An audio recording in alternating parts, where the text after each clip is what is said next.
Okay, hello everyone. They say that when you give a talk on a conference like DevOps that, well, it's very important to engage a bit with the audience so that we get to know each other.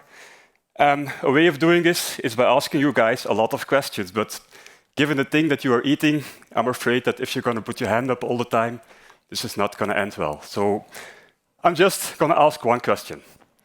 Did anyone attend this talk last year? Okay, few people. So for the people that attended, well, I would like to start by offering you my apology. Because, well, I can imagine that you think, or that you thought that I did a talk for you, but yeah, I did it for my kids. So I have two kids at home. This is them on the picture, age 10 and 12. And, well, the thing is, they work as an IT architect, but yeah, they have no clue what my job is all about. So last year, I had this great idea, and I thought, what if I do a talk on DevOps? It's recorded, and for those that watch the keynote afterwards, you know, parents try to limit the screen time of their children. So next time they ask screen time, I will just put up my YouTube recording, and then finally it's some useful screen time, and they will finally know what I do. It's what I did. And then a bit later, my daughter was at school, and the teacher asked my daughter, "What does your father do? What's his job?" And she said, of course, well, he's an IT architect. But as you can imagine, the teacher also doesn't know what an IT architect is. So I was, of course, very convinced, because of all the things that I did, the DevOps talk, the YouTube recording, and so on, that she was going to be able to explain all the hard and difficult things that I have to do on a day-to-day basis. And actually, she did, because she said, he's just in calls all the time.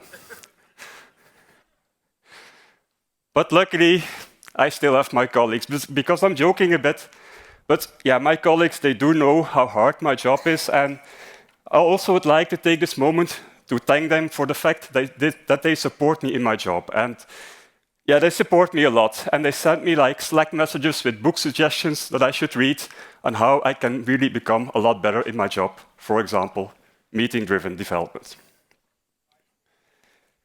Now, the thing is, of course, that I wouldn't be here if I didn't believe that there's more to the job of an architect than just being in meetings. And, well, I would like to touch on a few things that I didn't talk about last year. And to do this, I would like to go back all the way to the year 2012. And in 2012, there were some very important events in the world. For example, the world was going to end. We had the Maya apocalypse, the end of the Maya calendar. We were going to see the end of the world, but of course, luckily for us, it didn't happen. But we also had some nice things. I don't know if you still remember this song, Gangnam Style, very nice dance. You might try it at home. Now, the thing is, the reason why I still remember 2012, because at the time, in 2012, I was working at a project for a customer. And the project actually had a major problem. And the problem of the project was this guy. The problem of the project was the IT architect. The guy was, well, he was a junior IT architect, first time as an architect. He didn't really know what an architect was supposed to do, how to make decisions, how to lead the team. And yeah, I feel a bit sorry for the guy, but it certainly wasn't the best architect that I ever met. Now, the reason I know this for a fact is because this was the IT architect. It was me. So I started at this job, and I started a bit earlier in 2011, and somewhere along the way, the architect at the time left. I had nothing to do with it. And they asked me, "Do you want to become our new architect?"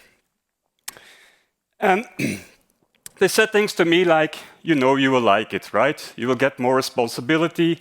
You get to make some decisions on how we're going to do stuff. You get to steer a bit the project in the direction that you want to. And well, you seem like the kind of guy that wants to have this responsibility." They were right.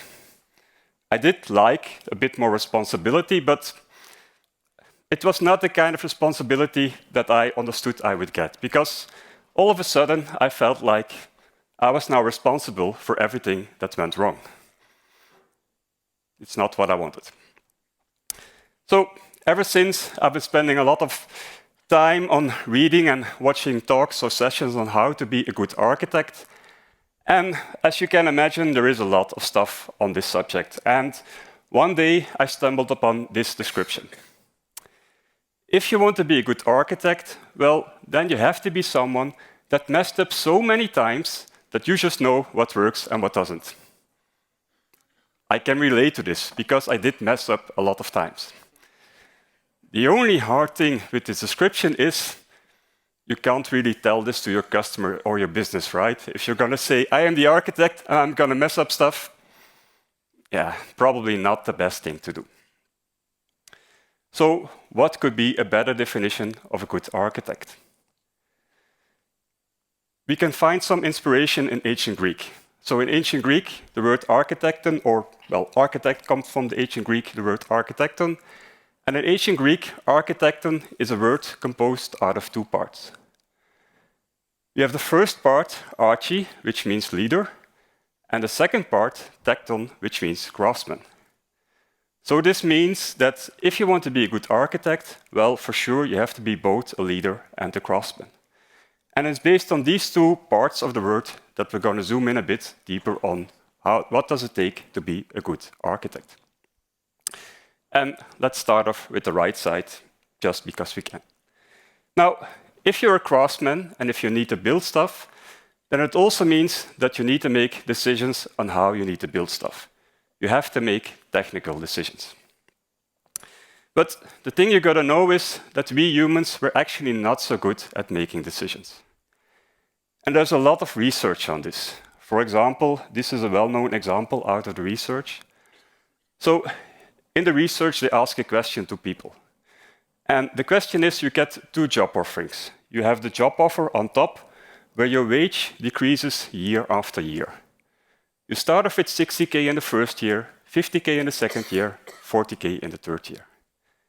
You also have a second job offer, the one on the bottom. You start off with 35K in the first year, 45K in the second year, 55K in the third year. The question is, which job offer would you take? Most people pick the second job offer. The first job offer, it feels a bit weird. Your wage that decreases year after year, it does not feel like the right decision. But if you take a closer look, you would actually see that the first job offer is the better job offer, because you will gain more wage at the end of the 3-year period. Here's another example. Imagine it's Friday evening, you're going to the movies, and you leave your house with a movie ticket worth 20 euros and a bill worth 20 euros in your pocket. You arrive at the movies and you lost the movie ticket worth 20 euros. The question in the research is, would you spend your remaining 20 euros on buying a movie ticket? Most people say no. They already spent 20 euros on a ticket, they're not going to spend 20 euros again.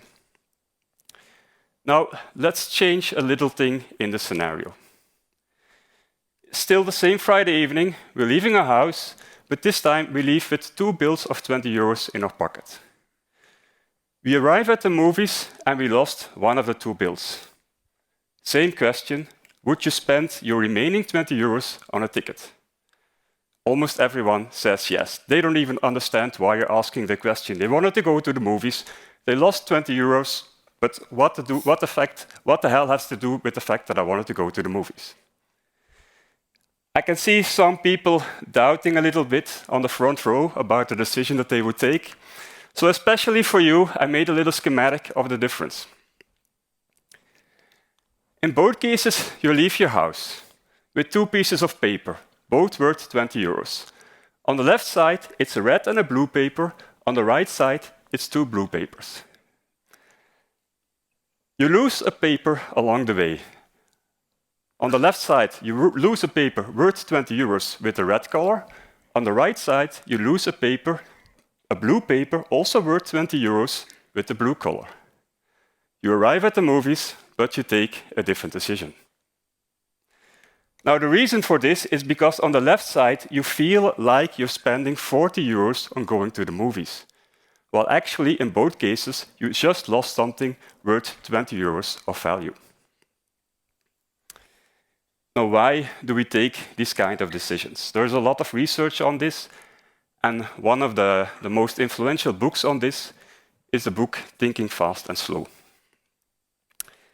And in Thinking Fast and Slow, they describe how a human mind works and, well, how we take decisions. And basically, our human mind has two systems that it can use to make decisions. You have system one, and this is our fast and automatic and intuitive thinking. It's your gut feeling, as you might like. But system one will not always lead us to the best decision, and system one is the thinking that was often used in the decisions that I showed earlier. We also have system two.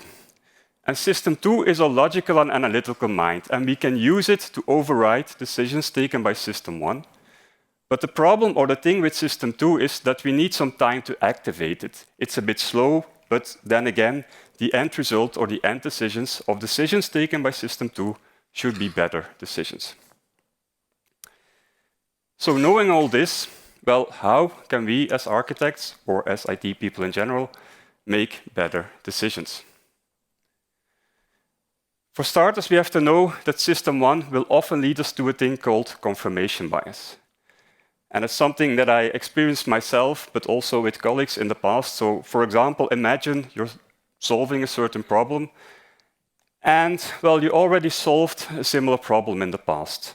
Then often you will have a tendency to apply the same solution again because, well, it worked in the past, why won't it work again? And you will be looking for ways to confirm that this is actually the right solution. But I said similar problem, not necessarily the same problem, so perhaps the same solution is also not the best solution. Actually, we should be trying to do system two thinking. And a way of doing system two thinking is by making it a habit of when you're trying to solve a problem, always exploring at least a couple of options and do a proper trade-off analysis.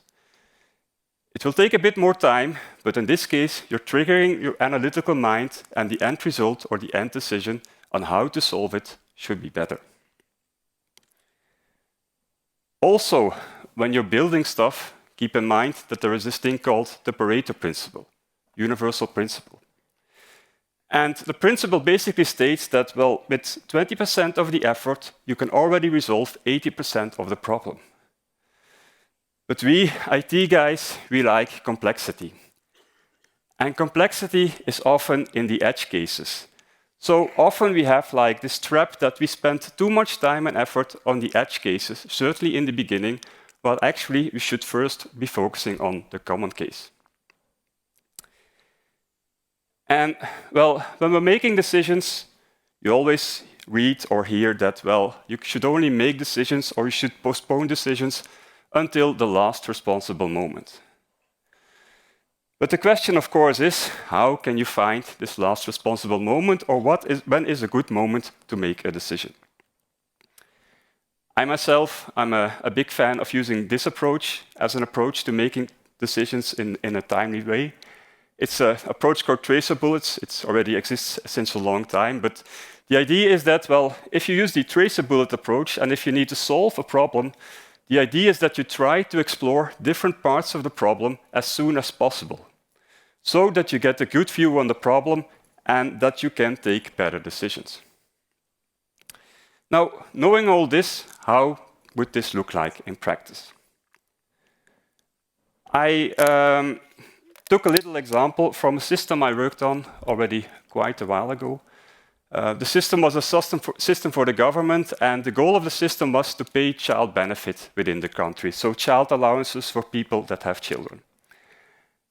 And, well, if you need to do this, then of course you need to determine the monthly amount that the people or that the families with children will get at the end of each month, according to a lot of legislation. You need, of course, also pay the money. You need to manage a lot of personal data on the families, their bank accounts, their relationships, and so on. Manage debts for people that are in debt, generate and send documents, reporting, accounting, Performance is important, security, lots of integrations with external systems to automate a lot of stuff, and so on and so on. So quite a few things to think about. Now, how do you start building such a system with all the things that I said earlier? Well, at the start we said, well, let's first go to the core goal of the system. And the core goal of the system, well, we need to be able to pay money at the end of each month. If you don't have this, there is no business value or system will be worthless. And then we can apply the tracer bullet. So it means if we need to build a system and we want to touch the different parts of the problem, well, then we need to touch at least these 3 parts. And we can also apply the Pareto principle. And we can say, OK, let's build a system touching these 3 parts of the problem, but just for the common families. The common situation, mother, father, 1 or 2 children, let's already do this. And if we build this, we're spending not much effort, because we're in the Pareto principle, but we have to take a lot of decisions, and we're also validating all these decisions very early on in the project. And then we can go a step further, and again, touch another module, again, for these common families. Because we can already serve a large customer base, we can now also do performance testing. Very valuable to validate a lot of the decisions that we made. Once we have this, we can start of adding less common, we can think of adding less common cases, and so on and so on. So this is a way to gradually build up your system, taking a lot of decisions along the way, validating them, but also because you're still early on in the project, you still have the room to correct those. And again, we can apply the same thing to all the other stuff. Now, decisions is not the only thing. Oh, sorry. The key thing over here is this is all about de-risking early. What you want to do is get a good view on your problem, get a good view on the unknowns, and you want to get the risk out of your project. You want to chart the territory, get the risk out of your project as soon as possible. Now, the thing is that decisions is, of course, not the only thing. There are also some pitfalls that we have to take into account. And one of these pitfalls, and I know we're a tech conference, and it's perhaps not the best message to bring over here, but is, well, we in IT, we suffer a bit from innovation addiction. We see all this new and shiny stuff in the tech industry, and it comes at us every day. And this is, of course, very tempting to apply all this on our day-to-day projects. But yeah, we should not always do this. We in IT, we also have this love for 3-letter abbreviations, and the guy that taught me this is sitting over here. So we like things like TDD, BDD, or DDD, but well, some 3-letter abbreviations we should not really love. For example, FDD, or fashion-driven development, should not be our core goal. Our core goal should really be providing the best return on investment for our customer. Pick the technology or pick the solution that provides the best return on investment for your customer, for your business, within the given time and budget constraints. And the thing is, this goes both ways. Somewhere last year, I wrote this blog post about a little joke that I like to make. So as an architect, I often have people or customer or business coming to me, and they have this problem, and they ask, hey, Mr. Architect, can you automate this? And I always say, yes, of course, we can do everything. We can even make your system bake French fries if you want to. But the real question is it worth the investment? Because if you ask me to automate something that takes like half a day a year, well, probably, if that's just a manual work, then there is no return on investment in automating this. So challenging these kind of questions is also a part of our role.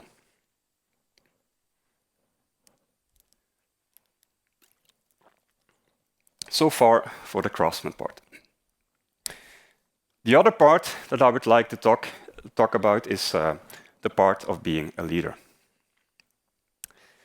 And well, if you're an architect and if you're a leader, then of course, one of the things that you might think about leading is your team. And well, to start this part of the talk, a little story from already a long, long time ago, I think roughly 10 to 15 years. So the situation was we had an application running into production and a couple of development teams supporting and extending the application running into production. of course, all of our development teams, they also had our local laptops, local workstations, where we could run a local copy of the application with some test data. And then the thing that security people in general don't really like is we were also able to connect all of our workstations directly to the production database. And one day, we had this really difficult, hard to reproduce bug into production. And in one of the teams, there was this junior developer, very motivated, committed guy. And well, he really was committed and motivated to solve this hard and difficult bug. And he tried for a long time to reproduce the bug on his local machine with the test data, but it was impossible. But he got a great idea. And he said, look, I'm just going to start an instance of the application on my local machine. I'm going to connect it straight to the production database. Yeah, let's be honest. What better way is than solving a production issue using real-life production data, right? And the guy was very successful. So he managed to solve the bug, and he was, of course, very happy, very proud. And he said, oh, I really want to get this shipped. I really want to get this shipped to production as soon as possible. I'm going to start a full build just to make sure that I didn't break anything. But he kind of forgot a little detail. In the build, there was this plugin configured that said, well, before we run the integration tests, let's first drop the database to make sure there are no leftovers from a previous run. And he dropped the production database. It was not his best day anymore. Now, here's another story. A couple of years later. So in this case, well, we were building a system for the government, and well, the thing was, the system really had a really tight political deadline. There was no way in moving the deadline. And well, in order to reach that deadline, one of the elements was the fact that, or one of the things that we wanted to do was, we need to be able to scale up our development teams fast. So we started off with the one team, the one on the left, and well, I was one day pushing them a bit towards the fact that, well, we need to lay some groundwork, some foundation, so that we can have the other development teams start up as soon as possible. And one day, I was pushing a bit too much, and well, one of the guys in the team, he got a bit frustrated with me pushing, and he was completely right about this, and I will tell you why in a bit. Being a leader isn't always easy. It's often a very hard thing. And well, if you want to have some help, or if you want to think about how can I be a good leader, then I really like this model. So this model is called the model situational leadership. And the model states that, well, as a leader, you have two big dimensions that you can operate upon towards your teams, your team members, in being a leader.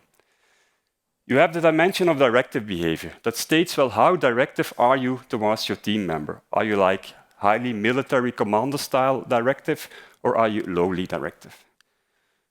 You also have the dimension of supportive behavior. So how supportive are you towards your team members? Do you offer them low support? Do you offer them high support? And based on this, you get 4 quadrants. You have people like the junior in my first story that are very motivated to do stuff, but have almost no experience. Well, in this case, it's important that you give clear and specific instructions. For example, do not connect to the production database would have been a good instruction. But you will also have people in your teams that already have some experience, but for some reason they lack a bit some confidence, some motivation. So in this case, it means you also need to level up on the supportive side. So it means you need to go more into a coaching mode, and you have to say things like, here, try this, you can do this, you've got this, really level up on the supportive dimension. You also have people that already have a lot of experience in your team, but for some reason they lack the confidence. So here you really need to empower them to try to take decisions themselves. So you really need to go into a supportive mode, shift a bit the power towards them, and give them a problem, try to make them solve the problem, but also say that you are there if they need you, if they need some feedback or some help. And then the last one is actually the situation from my second example. You will also have people in your teams, of course, that are very experienced and also very confident and very motivated. So in this case, autonomy is really important. Instead of me saying, we need to lay the foundations to make the other team start, I should have just said, we need to find a way to make the other team start. That's the goal, and the foundation was just one way of reaching the goal. So here, give them the goal, but do not say how they should reach the goal. Give them autonomy. Now, if you're working as an architect, you're also often visible. And you're also often visible in the organization that you work for. And then comes this nice thing, the thing that none of us likes, but then you're confronted with politics. So, one last story to kick off this part of the talk. A couple of years ago, I was at a customer, and well, the customer, they had a mainframe application that was end of life, and they wanted to replace this mainframe application with a new application. And they asked us to make a proposal. So we made a proposal to replace this with like a modern new application, and well, we had to go over to the customer to explain our proposal. So this was like big meeting, lots of important people from the customer, CIO, architects from the customer. We started explaining our proposal, and somewhere during our explanation, one of the architects of the customer, he got really mad at us, and he really looked like this guy. He was really red. And, well, he said things to us like, I really don't believe in your proposed solution. It's not going to work. Of course, we were a bit shocked, right? We didn't expect this. We spent a lot of time in this. But yeah, we said, okay, let's keep an open mind. Please explain us why. And he said, well, it's simple. It's not going to work. It's not a good solution. Okay, but yeah, we spent a lot of time and effort in this. A lot of smart people had to look at it. Of course, we might have missed something, but yeah, we need something more. Please explain us why. Well, it's simple. It just does not fit the requirements. Yeah, okay, but we need a little more detail, right? Or can we go over it together? Please, yeah, help us out. I said, but I don't have time for that. Yeah, okay, but it's coming a bit of a difficult situation, right? So give us something. What should we fix in the solution? Yeah, but you're asking me to fix it. You made the solution. You should fix it. And the guy stood up and he left the meeting. And we felt a bit lost, of course. Now, the thing is that the guy was actually very frustrated because he also tried to build this application a couple of years before, but he failed and he burned a lot of money. But we didn't know this when we went in. So actually, he didn't trust us. And he was really like, we were like a threat to him. And this is actually the reason why he was acting to us like this. So if you ever end up in these kind of situations, or if you're ever in some of these politics situations, well, I always think solving technical problems, that's the easy thing. People problems, that's really the hardest part of our job. But this might help you with at least reflecting on how you can deal with these kind of situations. So again, a little model. The model is called the Agreement Trust Matrix from Peter Block. And the Agreement Trust Matrix says that, well, if you meet people in an organization, you can again place them on two dimensions. You have the dimension of trust. So trust says, well, the people that you meet, do they have low trust in you or do they have high trust in you? You also have the dimension of agreement. The people that you meet, do they have a low tendency to agree with you or a high tendency to agree with you? And based on this, 4 quadrants. You will meet people that have a high trust in you and a high tendency to agree with you. These are called your allies. And allies are very valuable people to meet in an organization because they will help you defend your ideas, help you defend wherever you want to go to. You will also meet people that have a high trust in you, but do not necessarily agree with you. These are called your opponents. Also, opponents are very valuable people to meet in an organization because they will challenge your ideas and the end result will be better. So again, very valuable people to have. On the low trust side, it's a bit of a different story. So on the low trust side, you will meet people that have no trust in you, but for some reason do agree with you. They're called your bedfellows, and I didn't invent the terms. So bad fellows, these are people where you should be a bit careful because they agree with you, but the moment things go wrong, they will also say hands off and they will point to you and they will say, well, it's all your fault. And you will also meet adversaries. Adversaries are the people that have no trust in you and don't agree with you. Think of the guy that I just told about earlier. Now, the key trick over here is what you want to do is you want to turn bad fellows and adversaries into allies or opponents. You want to make them valuable. So this means that you need to work on trust. And ways to work on trust is basically by just showing you are human. Talking to them at the coffee machine, talking about some personal stuff, what you did at the weekend. Try to build up a relationship, try to turn them into allies or opponents, and try to make them valuable. Also, if you're working in an organization or at a customer, keep in mind that there is this thing called political capital. And political capital is defined as the accumulated goodwill, trust, or influence that you have and that you can use to reach wherever you want to go to have decisions been taken in the way that you want them to be taken. And really think of this as some kind of bank account. If you start in an organization and you're new in the organization, you typically have little to no balance on your political capital bank account. Getting to know people, you're building up trust and you're building up balance on your political capital bank account. But whenever you end up in difficult situations, difficult discussions, or you need to force stuff, you're also withdrawing again from this political capital bank account. And of course, what you don't want to go bankrupt. So this means if you want to influence in an organization, you really have to keep the balance of your political capital bank account in mind. Now, I started off with this description in the beginning of the talk. As an architect, well, you have to be someone that messed up so many times that you just know what works and what doesn't. I hope that by sharing some of the stuff over here, that you will at least mess up a bit less than I did. So here are some key takeaways. When you need to make decisions on how to build stuff, try to apply the system 2 thinking, try to make it a habit of always evaluating different options and their trade-offs, and only then move forward. Avoid fashion-driven development and focus on providing the best return on investment for your customer. Lead your team with a situational mindset and keep in mind that trust gives you influence in an organization and mind the balance of your political capital bank account.